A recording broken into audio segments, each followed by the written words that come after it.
Hello and welcome to the Hoop Collective podcast. We talk about the NBA, which we're doing on Friday morning. It's actually afternoon for one of the guys on this pod. We'll talk about that in a second. First off, joining us from New York City is Tim Bontemps. Hello, fellas. I got to tell you, Bontemps, never before in his many years on this planet had Van McMahon made it over to Europe until this month. Mm-hmm. And he went to France and somewhere else for his honeymoon. I think, was it just? No, it was France. No, it was it's Paris France and the French only. Riviera. Okay. 2 stops. Then he came back home to Texas, which is where he is very comfortable and well loved. Now, Bontemps, Pit stop in LA where they don't love and me then as he much. and then he That's right. left. he was in LA last week when we did the pod. Okay, he This was is in a LA. Friedel-like itinerary, not at home at all. Now he is in Ljubljana, Slovenia. Did I pronounce that correctly? Ljubljana. The J's Wow, are Ljubljana. wow. Ljubljana. Another first. McMahon getting the pronunciation right, and someone else getting I've it wrong. worked on it. If you want to slang it, it's Ljubljana, but yeah. Okay. Wow. Well, McMahon admitted into Eastern Europe with a questionable background. Why are you in Slovenia? Well, Wendy, thanks to you, I've got a book deal. You obviously are I believe multiple. I wasn't time New York searching for Times. this. But it's the truth. This is the truth. You're a multiple time New York Times bestselling author. You've worked with the same agent, the same publisher, and they reached out to you and were kind of kicking around ideas and said, you know what, we'd be interested in some sort of book on Luka Doncic. And you, being the good friend that you are, said, call McMahon. And so we talked it through. Risked his reputation on that one. Do I have Yes. the guy for you? And then when that guy wasn't available, then they called. Well, whatever. So anyways, agreed to that deal. And, I didn't want to just write a book about, Luka's, wow, this guy's amazing. Everybody knows that. I didn't think there's a whole lot of interesting ground to uncover there. And so kind of the premise of the book is I'm writing about the pressure that an NBA franchise takes when they draft a prodigy and writing it through the Luka prism. And obviously there's been a lot of things that have happened with the Mavericks during his career that will all be in there. But I thought to write this book, I needed to get out. I needed to see where he's from. I needed to see him compete with his national team. I do think the fact that Luka plays for Slovenia when he could have gone to Serbia, he could have gone to Spain, and plays for every game that matters for the national team. That does show a strong sense of loyalty. So I wanted to kind of get a feel for that, to talk to a lot of people around here. So I'm going to spend a week here. I got to see them play Estonia last night in his home country. Yeah, so they're getting ready for the European Championships known as Eurobasket. Everybody's warming up for it. Some big time studs and these are World Cup. Event. These are World Cup qualifying window games too. Same time they had Slovenia was beating Estonia. Serbia and Greece had a classic. Yeah, I was just going to say, can you imagine Luka and Jokic playing together for Serbia? That would be a pretty terrifying my God, team. that would be terrifying. They played against each other here in a friendly. So these games, right? I have a feeling that game wasn't very friendly in the crowd. Yeah, that one went to overtime, and those guys played they played to win. But these World Cup qualifying games really mean something. Then Eurobasket starts next week, so I'll go to Cologne for group play. And it's a great group. It's Slovenia, France, obviously, which knocked Slovenia out or beat Slovenia in the medal round in the Olympics. Lithuania, which my God, this is the group of death. Yeah, Slovenia, as you know, Wendy, beat Lithuania. Luka put up a triple-double on Lithuanian soil to claim the Olympic berth, which is the first for. It was one of the most amazing history. things that happened last summer. I know most American fans, didn't care about it, but hell of a performance. Amazing. Yeah. 16 of the 18 teams make the knockout round. So they'll all be in the knockout round, though. I figured this out the other day when I was talking to somebody who's going over there. I looked it up. I was like, oh, basically everybody makes the knockout round. Yeah. So right now, Jokic is playing for Serbia. Giannis is playing for Greece. Luka is playing for Slovenia. French guys are all playing, right, McMahon? Your boy Rudy and everybody? Rudy Gobert, Evan Fournier.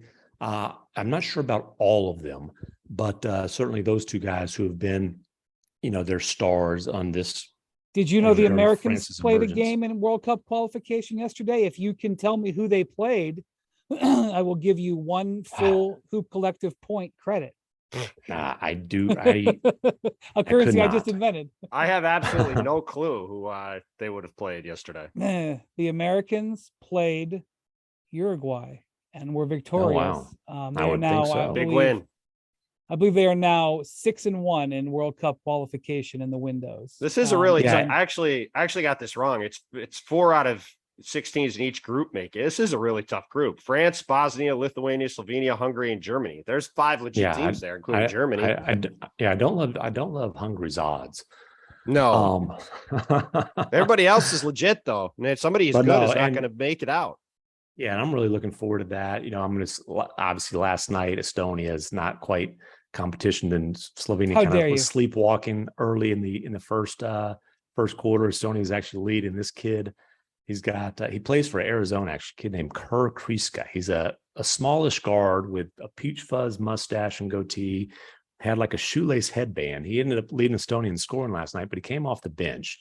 And while he was on the bench, he was talking so much trash to Luka. And what he was basically saying is stop whining about all the calls. You're getting all the superstar calls. And it was, and Luka was barking back at him. Yeah, he was barking back at him. He was like, when Luka would make a play, turn around and like talk trash and laugh. And it was a pretty classic Luka performance last night. 25 points, 11 rebounds, 8 assists, kind of did whatever he wanted on the floor, talked a bunch of trash and spent a lot of time hollering at the referees. And did not do media after the game. So it was like, check. That is Luka at his best. By the way, all these Eurobasket games are on Watch ESPN. We should be company men and point that out. So if you want to watch, want to see McMahon at Cologne, you could turn on Watch ESPN and see if you see him in the stands. While Eurobasket's going on with a whole bunch of NBA All-Stars, should you want to watch the American team? They're playing in the AmeriCup, which is in Brazil, against all the Central and South American teams and Canada. Not quite Eurobasket. No. But that is going on. Next summer is the World Cup. It is in the Philippines. That will be Steve Kerr's first time coaching, being the head coach of. So right now, the teams are trying to qualify for that. The Americans are pretty much locked into qualifying. Jordan Clarkson is playing for the Philippines, by the way. That is correct. Yes. So, okay, let's talk about the NBA. That was, hey, McMahon, we're so glad you're over there doing this. We'll hear more about this next week, I'm sure, as you continue on your travels. You talked about Evan Fournier there. What's the chance Evan Fournier is traded while he's over in Europe in the next week? Because the Jazz are beginning their business. They made their first, post-Gobert move earlier this week when they traded Patrick Beverley to the Lakers. We'll talk about that in a second. McMahon, you said, I believe, last week that you thought that the Jazz would make a Donovan Mitchell trade before the opener. And it sounds to me, in talking to people around the league, that the Jazz want to try to go even sooner than that they want to go before training camp. Now, some of this, of course. Some of this could be an arbitrary deadline. You always see this in trades where a team says they invent a deadline to force a team into action because they know that teams make their best offers when there's a deadline. The real trade deadline isn't obviously until February. So, right. But it does sound, as I talk to folks in the league, like the Jazz are trying to apply the gas here, trying to juice the offers, especially juice the offer from the New York Knicks. Right. And that's, it's basically they're trying to get the Knicks to put the kind of offer that it will take to get Donovan Mitchell on the table before training camp, because we've talked about this. Will Hardy, you just hired him. You gave him a long-term contract, 5-year deal. He's a 34-year-old first-time head coach. Not that he can't overcome having a total circus as he starts his rookie training camp, essentially, as a head coach.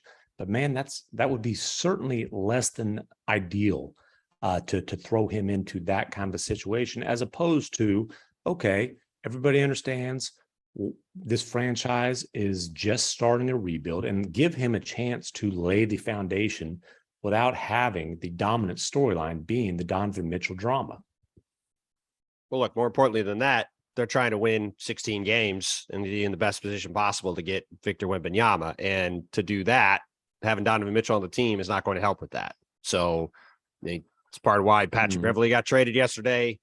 Part of why I expect more of their vets to get traded the next couple months. And it's why, to your point, man, it doesn't make sense for the Jazz to have him on the team when training camp starts, and it doesn't make sense for the Knicks to not have him on the team when training camp starts. Exactly. So yeah. It's just a matter of seeing where this gets to the end. Yeah. If you're the Knicks, you're trying to get this guy and have him be your franchise player, him and Brunson be, the backcourt, the new backcourt for now and for years to come. You want as much time with those guys in the gym together practicing as possible. So I think it's in both teams' best interest to get this deal done before camp starts, but it is an artificial deadline. And we all understand that Danny Ainge is not going to pull the trigger until he gets his price.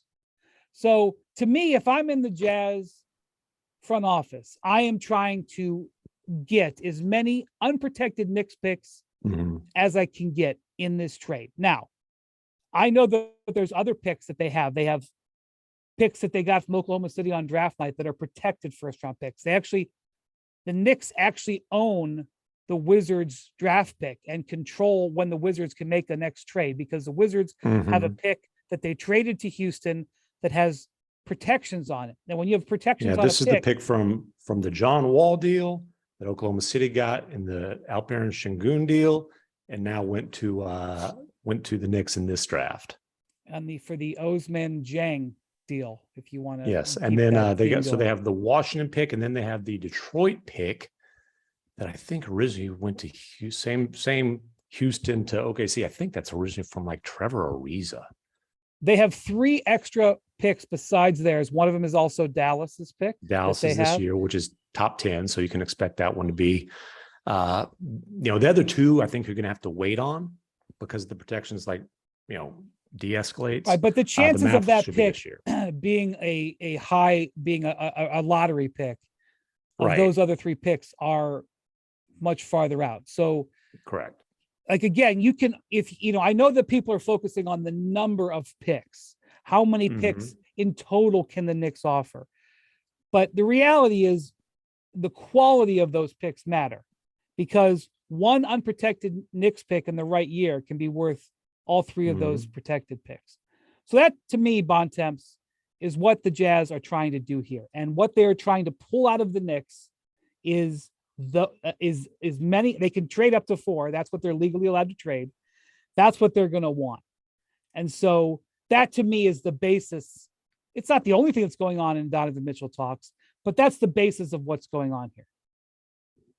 Yeah, I mean, I think, certainly I would say it's a combination, right? The Knicks have the most stuff to offer, period, which helps. And as you said, their history would say that if you bet on Knicks unprotected picks, you're probably going to be in pretty good shape. And let's also be honest, look, I mean, you mentioned Charlotte. I would rather have Charlotte unprotected picks than the Knicks, if you're ranking those assets. But Charlotte's not, I wouldn't think, giving up the same number of unprotected picks and the same number of picks as the Knicks are in a trade. I think they're also encumbered.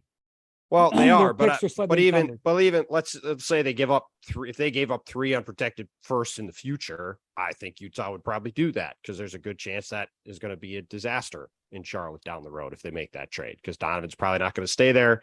Who knows what happens with LaMelo Ball? That could get messy really fast for them. But the reason why the Knicks sit there as a likely team is that Donovan Mitchell wants to be on the Knicks. Right. So if you're giving up these unprotected picks, if you're the Knicks, you think, hey, we've got this guy not just for the next 3 years, but for the next 10. And that's where the calculus comes in, where if you're the Knicks, you give up these picks, you get this guy, you get him in the building, you then have somebody that can potentially draw other stars there. Because as we've seen for years now, the Knicks have been trying to get in the room with star players and have been failing to do so. This would give them a guy who could recruit guys there. And again, you look at these other teams, Cleveland has nothing to trade. Charlotte really has nothing to trade. Washington has nothing to trade. These teams that are being rumored as potential challengers to the Knicks. Washington has a couple of interesting young players, but I don't think not really. Not really. I mean, the Knicks very clearly can put the best offer on the table. The Knicks are trying not to bid against themselves. That's right. The Jazz are trying to create a market where the Knicks are bidding against other teams, but like, we don't know when it happens. We don't know the terms, but I'm pretty sure we know what ends up happening, and that's Donovan Mitchell gets traded to the Knicks. And it's not just, it's about which picks. Is there any protection? What is the protection? How light is the protection? All that kind of stuff. How many picks? And then which young players? And then the salary filler. And the salary filler matters because, for example, Derrick Rose, who the Jazz have traded for before and released, is an expiring deal where I believe Fournier has one more guaranteed year left. Just stuff like, so there's a lot of different things that are part of the discussion. But again, my guess is this gets done close to the start of camp and he ends up in New York.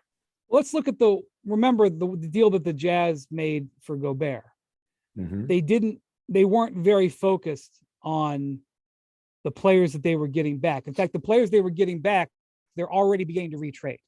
So when you think about players that you're offering to the Jazz, if none of them are like foundational pieces, like for example, if the Knicks are keeping RJ Barrett out of the deal, I mean, the Jazz may not even want RJ Barrett in the deal, not because of his commentary on a player, but they may not be looking to already be building up their team. They may be wanting to start from scratch. But when the Jazz get a player, they may be looking at it as, can we flip this guy for something? So they've already flipped Beverley. There's a decent chance that they're going to flip Malik Beasley at some point. Maybe not before the season, but maybe during the season. We already think that there's a chance that Bojan Bogdanovic and Mike Conley might get moved once the Mitchell thing gets settled. Or before. Yeah. Well, I don't know. We'll see. I would suspect that they would leave all avenues open there. But that's one thing that you want to think about. And so Bontemps and I actually were kicking around, well, what other teams, because we don't know who is all called the Jazz. What other teams, and I also talked to some other teams out there in the league, what other teams potentially could make an offer to Utah for Mitchell that maybe we should, that again, maybe we don't know if they have, but we should just put on the radar. And Bontemps, who did I think you came up with it? Maybe I did. I don't know, but who did we talk about as sort of a team we should just put on the watch list for like a secret Donovan? Well, especially with Kevin Durant off the board, the one team I think to look at is Toronto. I mean, they have all their picks. They have OG Anunoby. They have Gary Trent. They have some interesting players they could put in trade salary wise. And Masai Ujiri has shown a willingness to take a swing on guys in the past, obviously with Kawhi, most notably. And certainly you put Donovan Mitchell with Scotty Barnes and, if you keep Pascal Siakam in that trade, Pascal Siakam and Fred VanVleet, say, if that's a trade built around OG Anunoby, like that's a pretty damn good team in Toronto. Yeah. So, yeah. So the Raptors own all of their picks going forward, I believe. And if you put OG Anunoby in that deal, which OG has been floated around in some trade stuff recently, he's a guy you'd need to sign an extension to. But even if you didn't sign him an extension, you could then probably retrade him.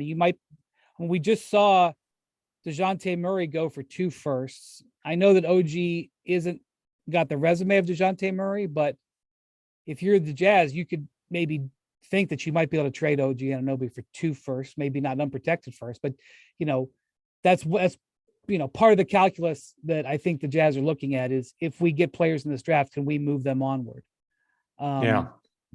And I think what we've seen with the Jazz in the Gobert deal is they prioritize getting no money going forward, right?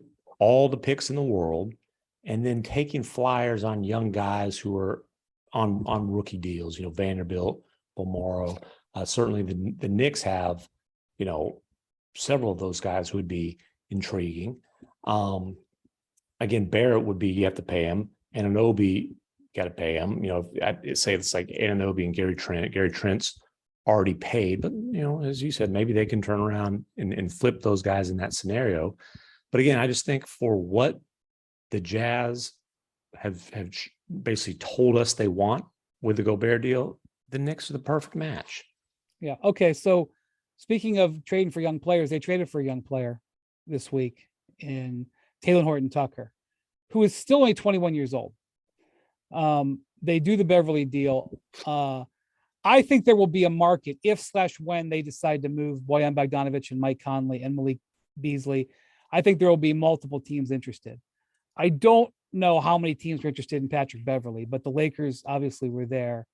Bontemps got me on this a few weeks ago. Bontemps and I were talking about the market for THT, and I thought there would be some market for him. And Bontemps was pretty firm, saying no, there's no market for him.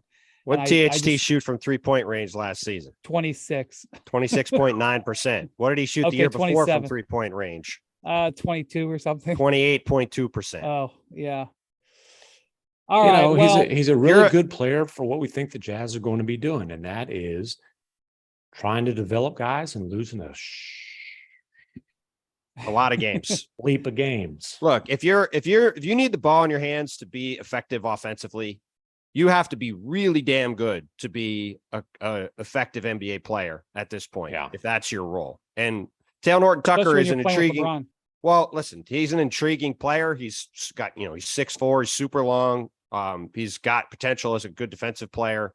But if you are not hitting shots and you have to be basically a ball handling point guard to be on the court, like, you got to be a really good player to make that role work. And obviously playing with LeBron, that was not going to work. So we'll see in Utah, presumably without Donovan Mitchell, like, he could have a pretty nice year for them. Like McMahon said, for what the Jazz are trying to do, I think it's a good swing for them to get him for Patrick Beverley and see if he could turn him into something. I'm talking more about from the Lakers' perspective, though. Well, yes, but that's my point. That was the only kind of spot he was going to land in. What's I'm saying. So I started, after you and I disagreed about that, I started asking some executives I was just having routine talks with, and I even talked to one team who had talks with the Lakers about him.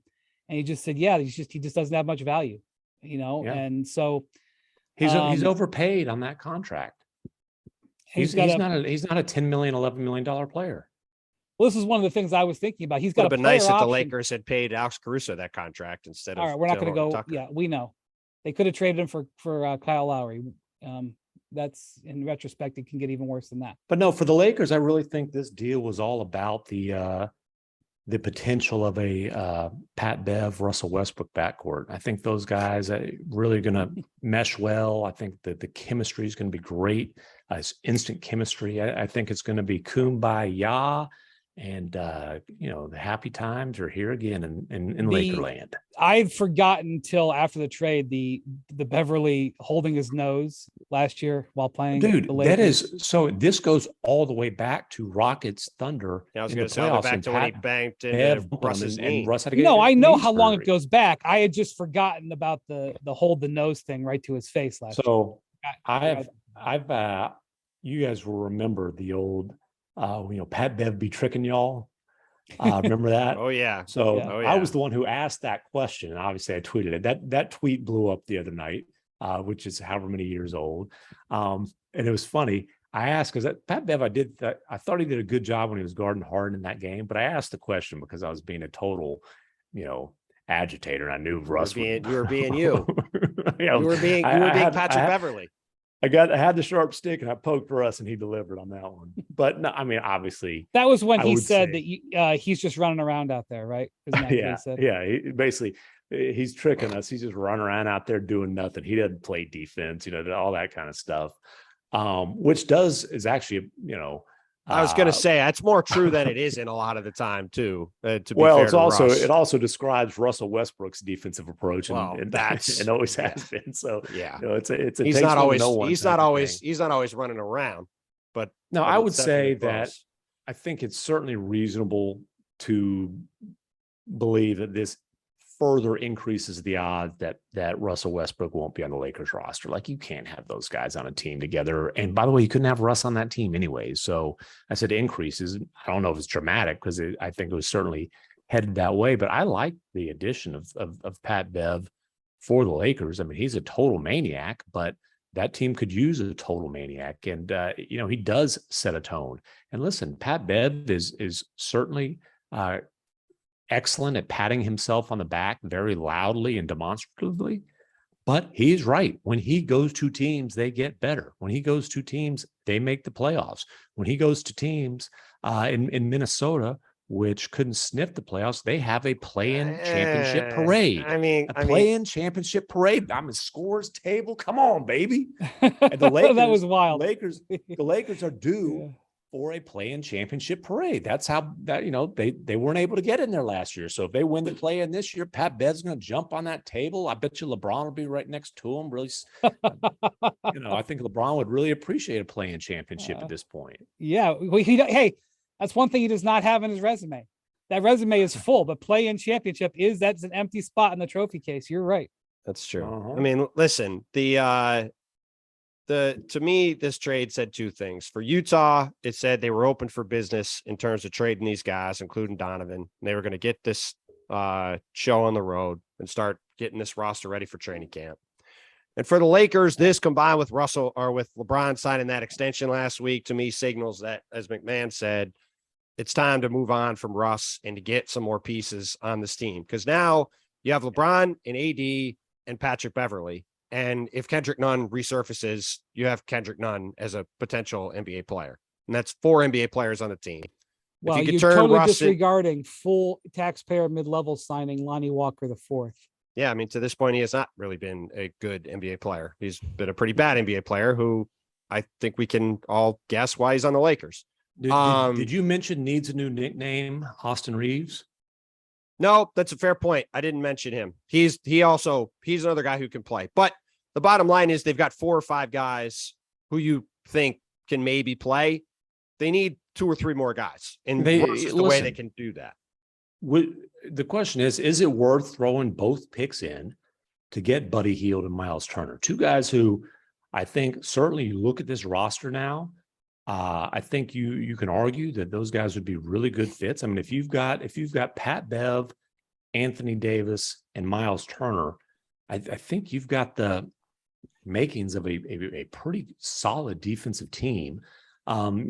Turner can shoot it. Obviously, Buddy Hield's a great shooter. You've got the spacing around. Pat Bev's a solid spot-up shooter.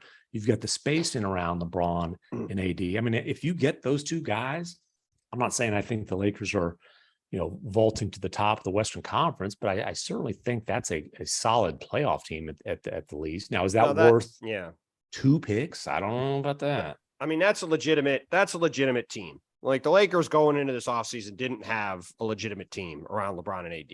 I mean, they just had all these minimum players. They had no salaries they could move. If you add Beverly and Hield and Miles Turner, or you call back Utah and you get Mike Conley and Bojan Bogdanovic and another piece, like you can. Yeah, maybe Clarkson, whatever. Right. You at least then have a full 7-8 man rotation of legitimate NBA players at that point. Like, and then with LeBron and AD, if they're healthy, like, yeah, the Lakers could maybe have a shot to do something this year. But like with Taylor Horton Tucker and Russell Westbrook on the team, they had no shot to do anything. All right. So at least this is repositioning the roster in the way it always should have been, which is LeBron and AD surrounded by catch and shoot role players. Like that's what you need to have around those guys. And Pat Beverley, while he's a bit overrated, I think is, like you said, McMahon, an okay defensive player, and he's a quality catch and shoot guy. He's better than an okay defensive player. Like, say what you want about his antics and all that. Pat Bev is a good defensive player. He's a good defensive player. Now, I remember the playoffs against the Mavs when Luka screamed loudly in his face, too effing small, and certainly that was an accurate description. Well, he's not a lot of perimeter players are too small for Luka. Yeah, welcome to the club. Find me the 6'2", 6'3" guy who's going to stop Luka. But again, Pat Bev is a defensive tone setter and a complete pest. He's a good defensive player. Let's not act like it's all reputation. That's not fair. All right. Well, I don't think it's all reputation. I do think that I'm not 100% sure Indiana is going to completely rip its team down, more just because they're only just now showing that they're willing to entertain tanking, but it's a reasonable chance they could do a deal. Utah is going to rip it down, and after they do Donovan, those other players are going to be available. So the Lakers, in addition to any other talks that they may have out there with teams, if they're willing to trade those 2 picks, they're going to have at least a couple of different options. So my guess is that Westbrook at some point is going to be traded, and they're going to be able to get a couple of guys to add to this roster. The question is it going to be good enough to make them a top 6 team? We're not going to know yet. And it's the Mitchell deal is a vitally important thing for the Knicks, a vitally important thing for the Jazz. And the deal that Rob Pelinka makes with the 2 picks he's still got with Westbrook is a vitally important deal to the Lakers, at least for the short term. I'm not saying it's going to change the title. I don't think any of those deals potentially change the title, but it's really big for those franchises. And these are things that are hanging out there at the end of August. We do not normally see something like this. And it's because of the KD thing was dragged out for whatever it was, 7 weeks. And because the Donovan Mitchell is out there, it's just causing it. So there's still a lot more business to happen here with some of the biggest franchises. We'll be talking more about that. Okay, trivia time. That means it's Mr. Bontemps. Mr. Bontemps this time. I don't believe the sponsor is operating at this current time. I was just pointing that out. We got fired. Well, Brian probably derailed it with his repeated forgetting of the sponsor. Where am I going to drive now? We talked a lot about the Knicks. So simple question. Who is the last Knicks guard to make as many All-Star teams as Donovan Mitchell or more, which is 3? Ooh. So he made them while he was on the Knicks? On the Knicks. We don't have to go all the way back to Clyde days, do we? Nope. Allen Houston. Nope. Is Latrell Sprewell? Was he? They both made All-Star teams, but they didn't make 3. Allen, I believe, made 2, and Latrell made 1. Yes, that's correct. While they were on the Knicks. Yep. There are, I believe, 3 all-time. John Starks didn't. I think there's 3 all-time, and Clyde is one of them, which tells you the plight of Knicks. You kind of need really good guard. You kind of need really good guards. Well, that's why the Knicks have won 2 championships ever, and they were both in the early 70s with Earl Monroe and Walt Frazier. So it was after Walt Frazier. Yeah, so Earl Monroe and Walt Frazier were 2 of them, right? No. Yeah. Not Monroe? Earl did twice. Wow. Not Mark Jackson. Mark Jackson's the last point guard to make the team. 1989. Last Knicks point guard to make an All-Star team. Wow. Well, I thought that would be too easy of a question. It wasn't Michael Ray Richardson, was it? Ding, ding, ding. That's the answer. Wow. I'm good at this, What a great question. I mean, come on. Well, I mean, it took you like what a great question. Listen, and what a great answer. As far as trivia goes, if it wasn't for me, the ship be sinking. I agree. I'm not good at it. That's a good line. The other guard who's made at least 3 All-Star teams as a Knick uniform was Richie Guerin, who made the Hall of Fame like 10 years ago and played in the 60s, which you guys have never heard of. He's a very nice guy. I've heard of him, but I wouldn't have known he made, I wouldn't have thought about it. Yeah. I was really proud of not only my Michael Ray Richardson answer, but my reference to his all-time classic quote. And I felt like I didn't get the appropriate. No, I enjoyed it. I was giving you applause. If Michael Ray had been playing in today's NBA, he would have been a celebrity on every front. He would have been a social media superstar with his Ant-Man quotes. I mean, the Ant-Man's not a bad comparison, actually, game-wise. He was a big-time player. Lifestyle-wise, there's no comp. Wow, that's true. That sound has to make you smile. It's the sound of another sale on Shopify, the all-in-one commerce platform to start, run, and grow your business. Shopify gives entrepreneurs the resources once reserved for big business, so upstarts, startups, and established businesses alike can sell everywhere, synchronize online and in-person sales, and effortlessly stay informed. Scaling your business is a journey of endless possibility.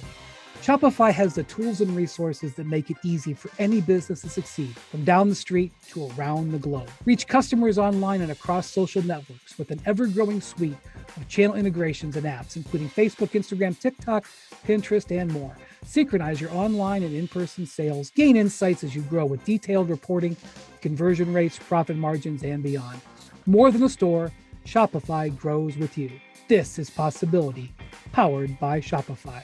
So go to shopify.com/hoop, all lowercase, for a free 14-day trial and get full access to Shopify's entire suite of features. Grow your business with Shopify today. Go to shopify.com/hoop right now. Shopify.com/hoop. All right. Well, we've reached the part of the program where we talk about a team and here in the offseason, what's going on in this week. What team is we going to do? It's probably already in the podcast description and they know. So I'm not even gonna draw out the suspense.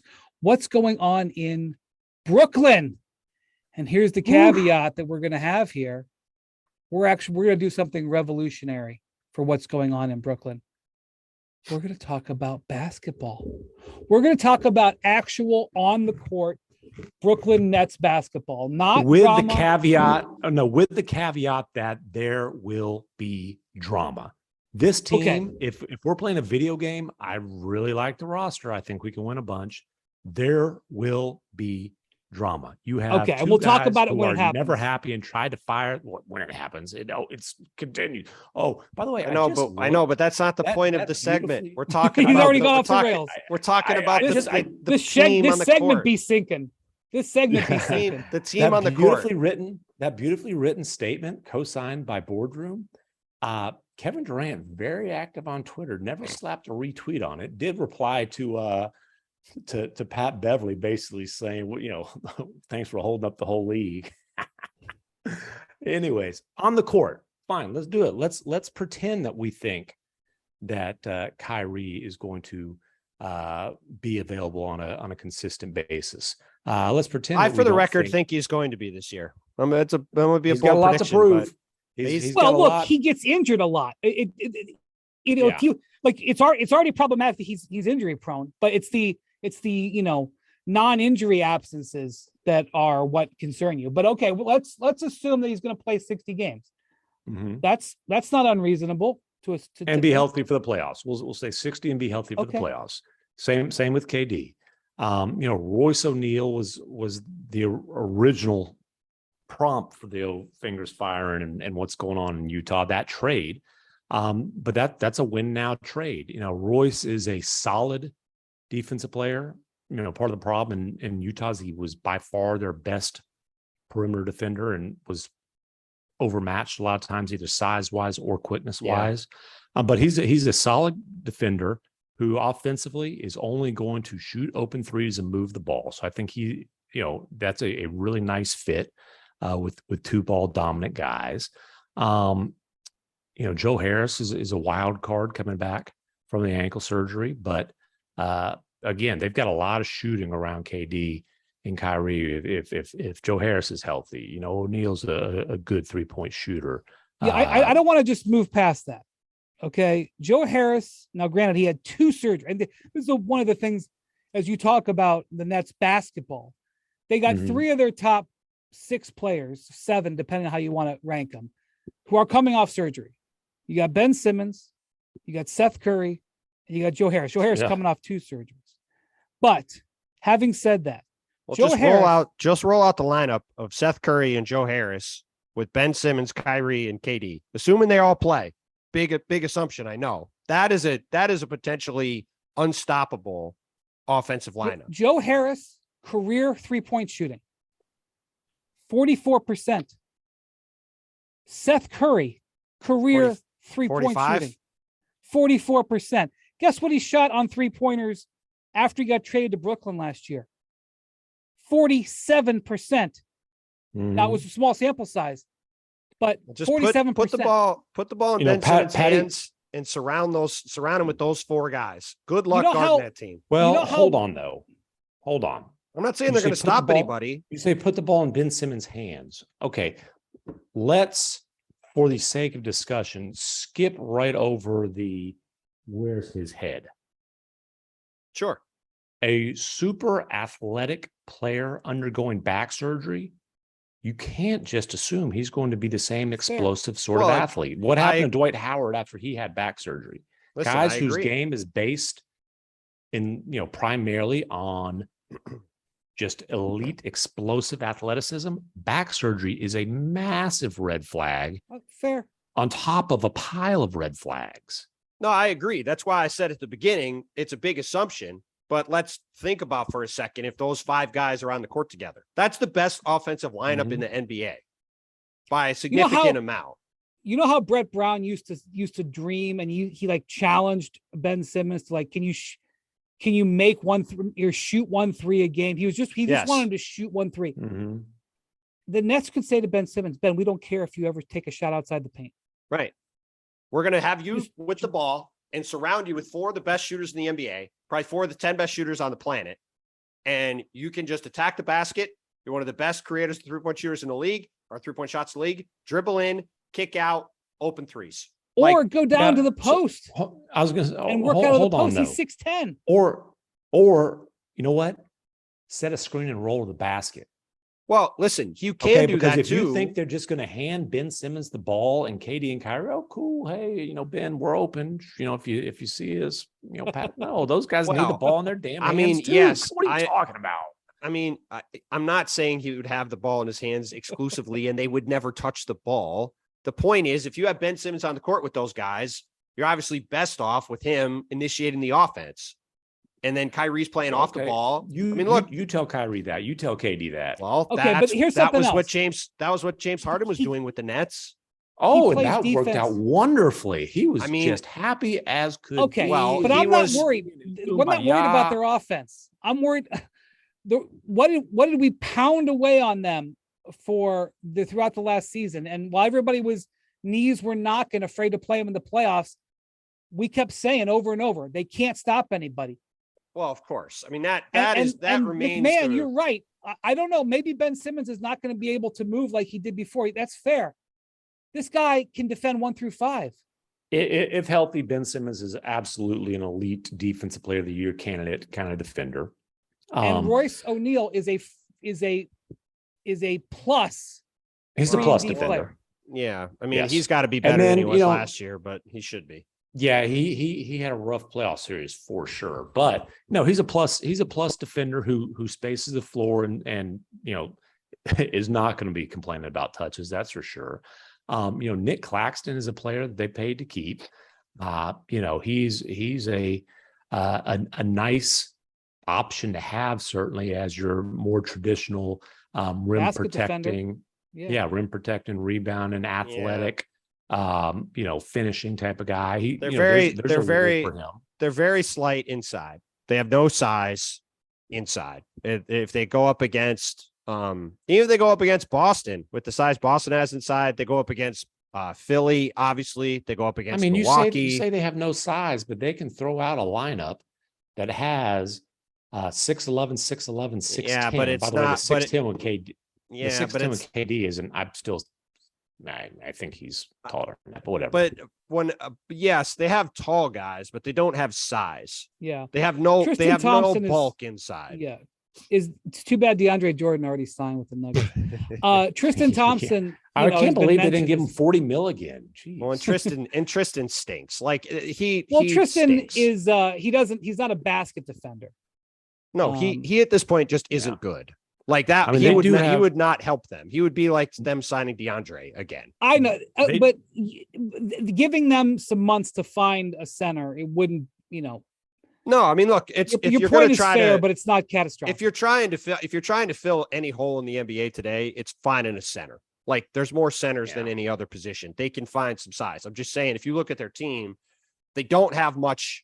Like Nick Claxton, I guess he's a rim protector. I mean, he's more of a offensive first option for me, but like you look at their team, they've got a couple guys who can, Ben Simmons, if he's out there, obviously very good. Royce O'Neal, solid. Everybody else, pretty big question. They have no size inside. You know who their Yeah, and best then you're rim talking- protector is? Their best rim protector. Those been KD. KD. Yeah, for sure. Yeah. No, he would have to be for them to be really good. But I mean, look, again, this is a team that like they have a chance to have a historically good offense. If again, huge if they can get those 5 guys on the court. And then it's like, can we get the defense to just mediocre level? And we'll see, they signed TJ Warren coming back off of a major foot problem. Right. Another complete so, wild card. Yeah, if he could be healthy, that could be a huge pickup for them. Yeah, Cam Thomas, he can do one thing, and that's put it in the hole. But Yeah, he ain't guarding anybody either. I know he doesn't guard anybody. He is an unapologetic gunner. Oh, it is awesome.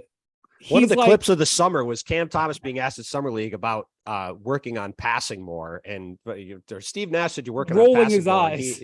Just straight rolled his eyes at the question on camera. I mean, oh, great. Cam Poor Thomas. Steve Nash. God, I wonder, in Steve Nash's heart of hearts, was he hoping that Joe Tsai would just say, okay, fine, we'll fire Steve Nash. He's like, pay me and let me go away. I need a Steve Nash memoir after this is over. Oh, the Brooklyn years. I'm sure. How does he have hair still? I mean, I've said this over and over. This is very, very proud Hall of Famer. With all due respect to Kenny Atkinson, who has, proven more coaching chops probably than Steve Nash. It's one thing to run over Kenny Atkinson. Yeah, Steve only revolutionized the NBA and was the great point guards of all time. I mean, Steve Nash is a 2-time MVP, first ballot Hall of Famer, and this is a guy that they are like wiping him aside like he's the guy rebounding under the rim. He may not be an elite coach, but he's a very proud man. How do we know? Can he coach this team? I don't know. Here's what I'll say. Show me an elite coach who could have done a better job or done a great job under the circumstances. Or would have wanted the job. Seasons.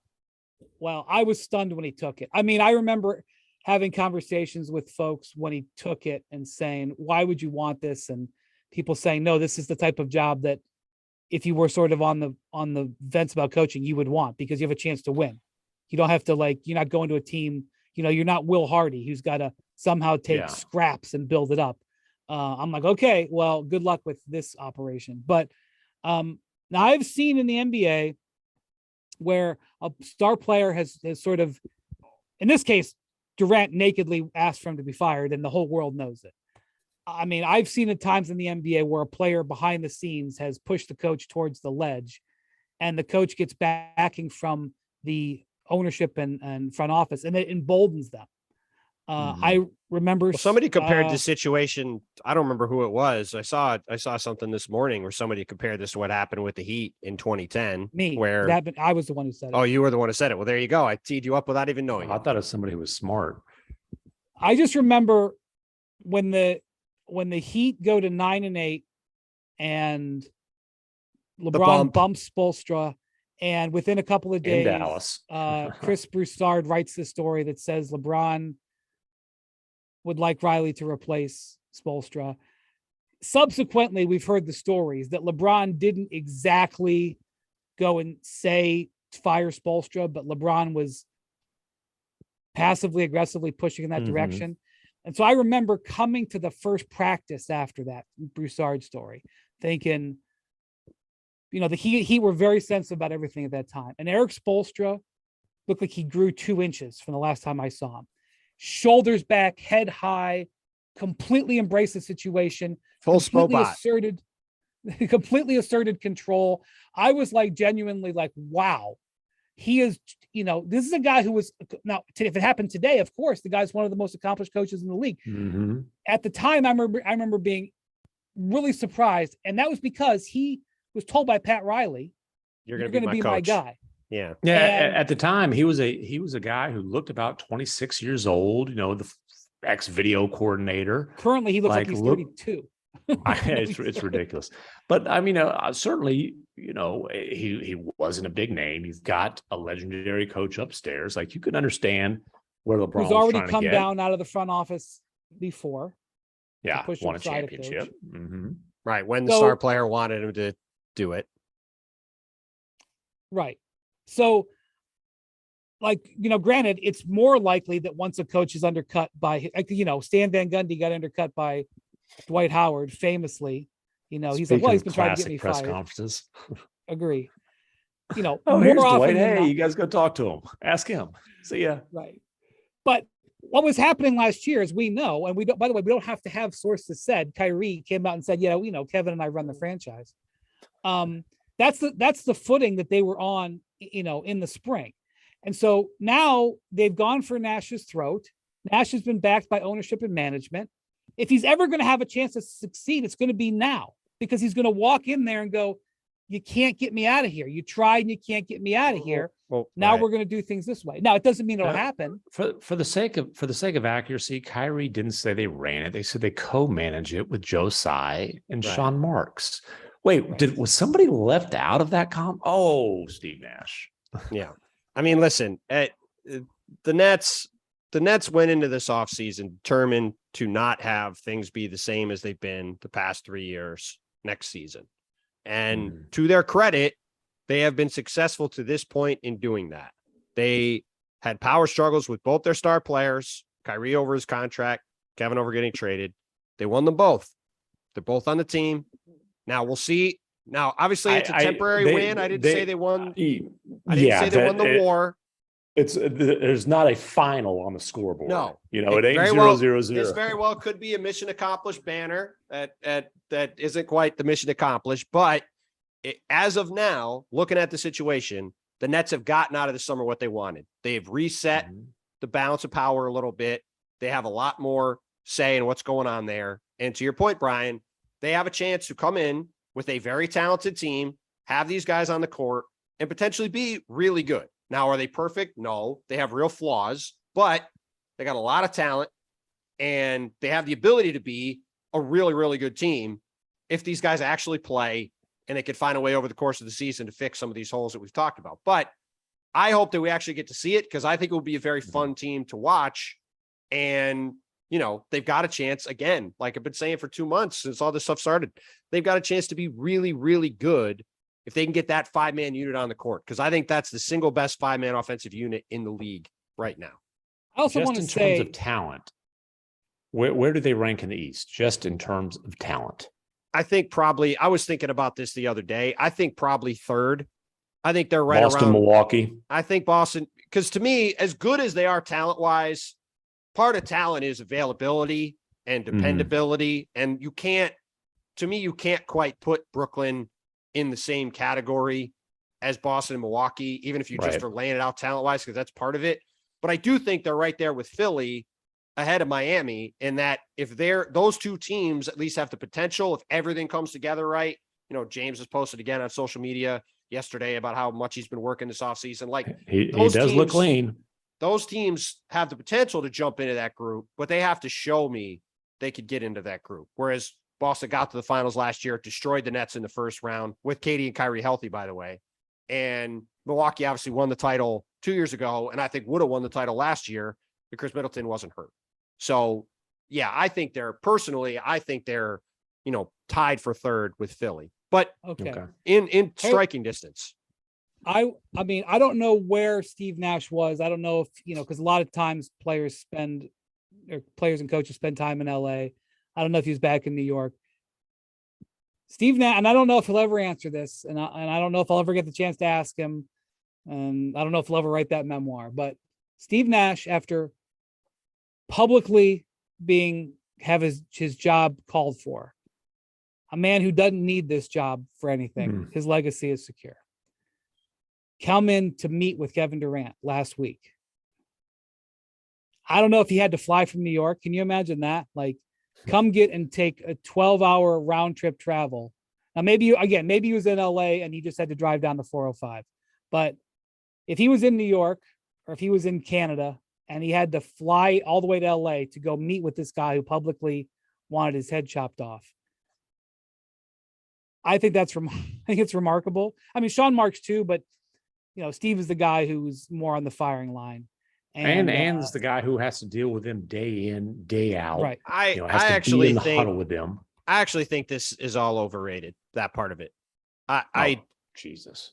No. I'm just saying Steve Nash isn't some like guy who hasn't been around the NBA. Like Steve Nash knows what the NBA is like. I don't think that it's like he's seen everything you could see in the league, is my point. I'll agree, but also if a guy wants you fired, doesn't mean you're ready to break bread a few days later. I mean, yeah, I understand. I don't think but I think Nash probably avoids carbs.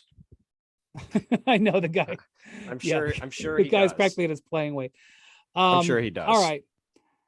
Well, that's what's going on in Brooklyn. We sort of talked about the basketball part. Yeah, we did. We talked about it. I mean, but you cannot ignore the rest of it. I'm sorry. All right. Before we go, huge bummer. Chet Holmgren suffering a Liz Frank injury. Liz Frank injuries are not common in the NBA. More common in football. It's a bad injury. It's not ACL level, but it's the part of your foot that doesn't get much. I'm not a podiatrist or orthopedic surgeon, but I just know because Udonis Haslem had one that completely altered his entire career. And that so part what of you're the saying foot, is Chet Holmgren's playing 20 years. Yeah, that's right. Well done, McMahon. It doesn't get much blood flow. It takes a long time to heal. Just bummer for the Thunder. Sam Presti had a press conference after the news came out on Thursday, where he tried the best he possibly could to say that, this is not the end of the world and we're going to be fine and Chet's going to be fine. And that's true. But no matter how you want to slice it, it's concerning when a big man has a foot injury, no matter how it happened or whatever. And you can say, well, Joel Embiid has overcome the foot issues that kept him on the sidelines. I mean, Brook Lopez, we thought his career was over 10 years ago. Look at the guy. Yeah. And it sucks that he's going to miss his whole rookie season. They have an intriguing young core. Now we're going to have, we have to wait a year to kind of see that together. Really was interested in watching him play as much as possible. Although the NBA League Pass situation would have made it very difficult for that on me because NBA League Pass is messed up and flawed. But that's another topic. Wait, you can't get OKC games in Omaha?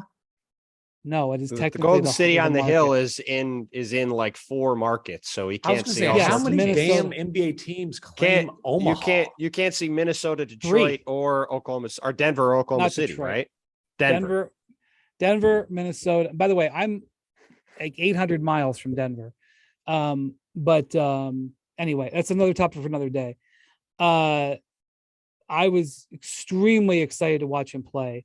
I was planning on going to see them in the preseason. They actually didn't release their preseason schedule until yesterday afternoon.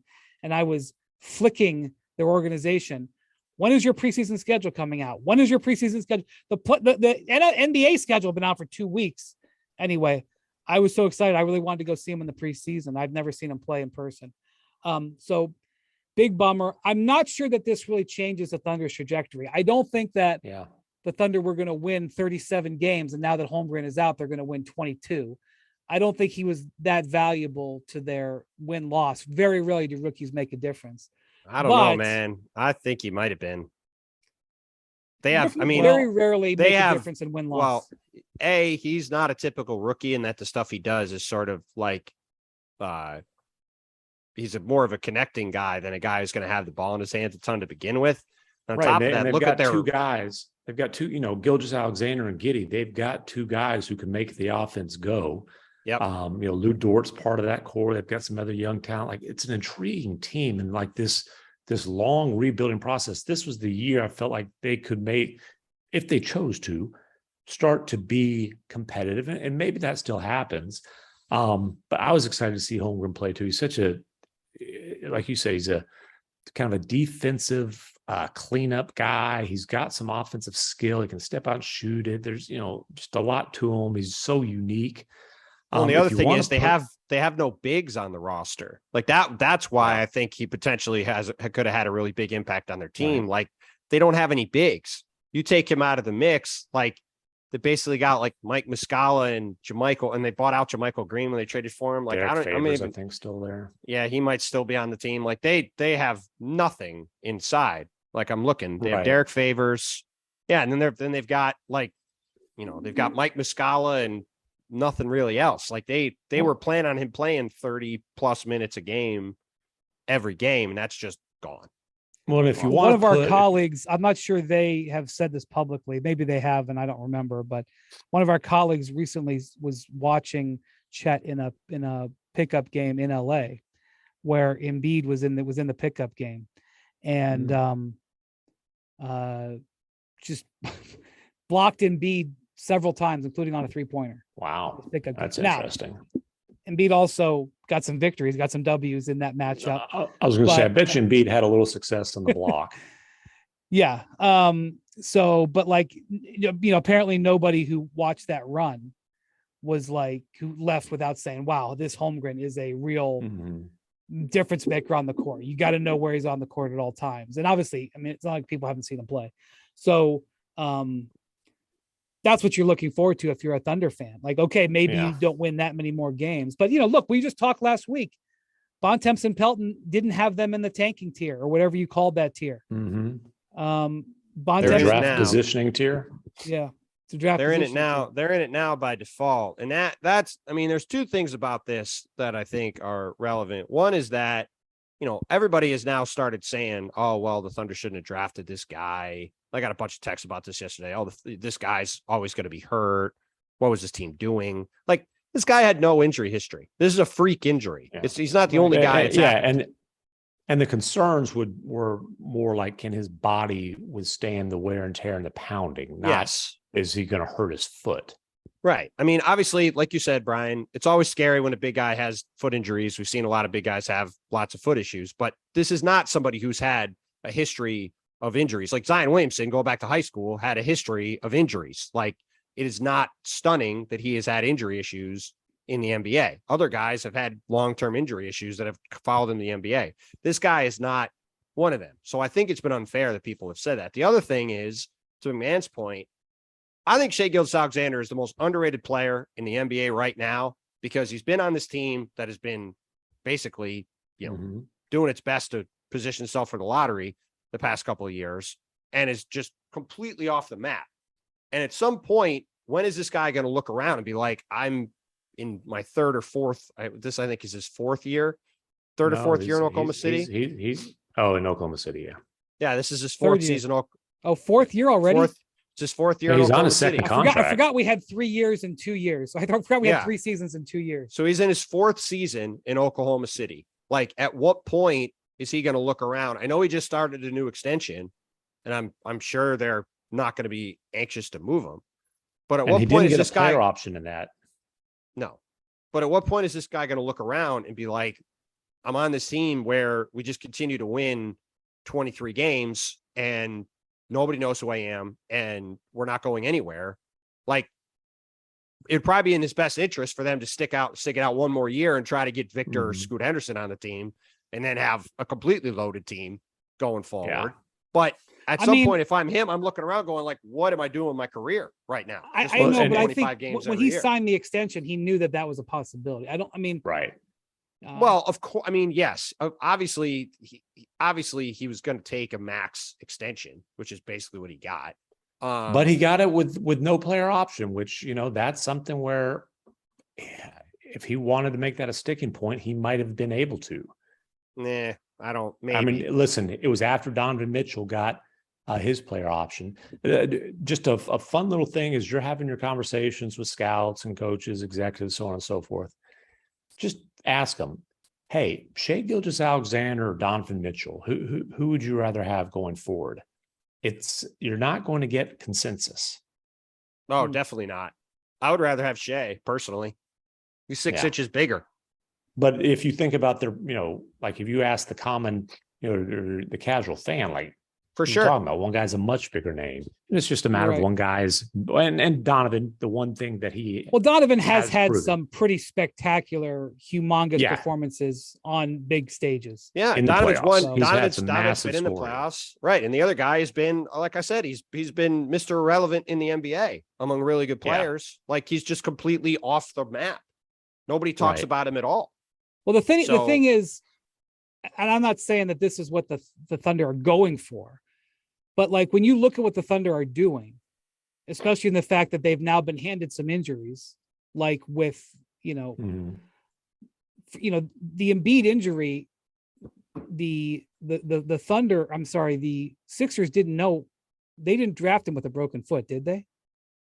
He had a back problem, I believe, and then either the foot issue was right before the draft or right after. It might have been right before the draft. Okay. Well, how different was what the Thunder is doing than what the Sixers did? There's a lot of similarities. I would say there's a lot of similarities. The difference is that Sam Hinkie didn't have the credibility that Sam Presti has. I would say the other difference is the Thunder have a team full of drafted guys. The Sixers are putting out a team that was designed to win 8 games. Well, and the other difference, let's just be honest, the other difference is Philadelphia, major market, flagship franchise, OKC, will be on NBA TV for like one half. And then well, that's the thing. The Thunder don't have the same set of options that the Sixers do. That's just the reality of the NBA. And they don't have the same spotlight. Well, the Thunder are more forced into this process. The Thunder are more forced into this process than a big market East Coast team is. Yeah, but I do think it's a pretty significant difference from what Hinkie did. Like Hinkie was intentionally he drafted Nerlens Noel with a torn ACL.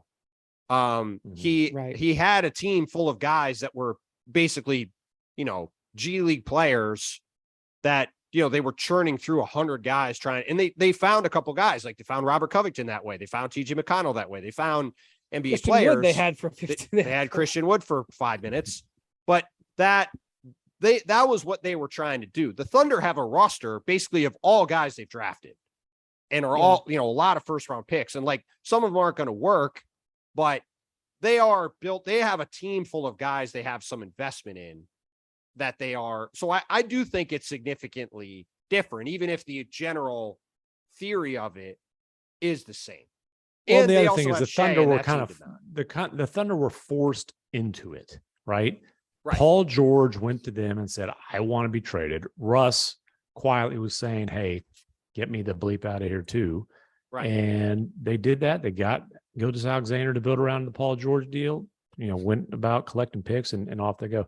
I will say real quick, the one silver lining, I think, with Holmgren being out all year is, certainly it's a year for him to work on his body.